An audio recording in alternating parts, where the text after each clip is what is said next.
Ndugu zangu wapendwa, washirika wenzangu katika ushirika wetu huu wa Msasani wa jimbo letu la Kaskazini, Dayosisi ya Mashariki na Pwani ya Kanisa la Kiinjili Kilutheri Tanzania.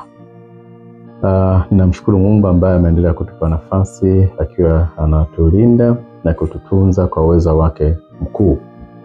Katika ushirika wetu huu wa Msasani tunatarajia kuwa na sikukuu ya mavuno tarehe 5 mwezi wa 10 kwa mwaka huu wa 2025.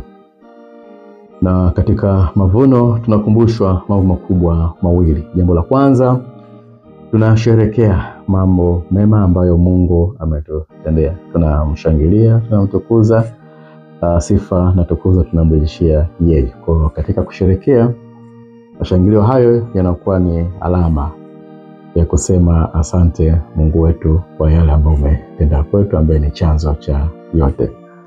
Jambo la pili, katika sikukuu ya mavuno tunakumbushwa kwamba sisi ni tegemezi kwa Mungu, kwamba sisi tunamtegemea Mungu. Kwa mbali na kusherehekea, lakini jambo la pili tunalokumbushwa ni kwamba tunamtegemea Mungu aliye chanzo cha yote na yeye aliye yote katika yote.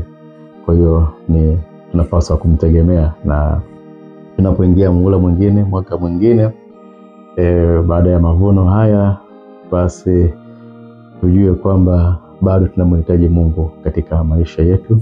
Yeye pekee aendelee kutuongoza na kututunza, na kipekee aendelee kutuimarisha tukazidi kufanyika kwa wake daima. Katika siku hii ambayo tunakwenda kusherehekea baraka za Mungu, hiyo tarehe 5 mwezi wa 10 2025, tunaongozwa na neno kama wana Msasani kutoka ule waraka wa Yakobo kwa watu wote, ile sura ya 1 aya ya 17.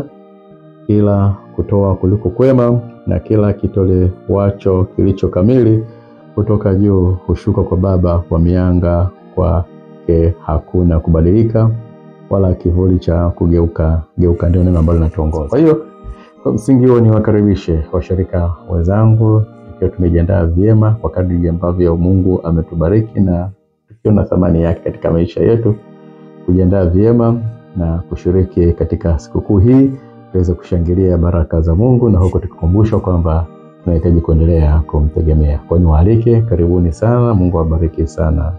Amen.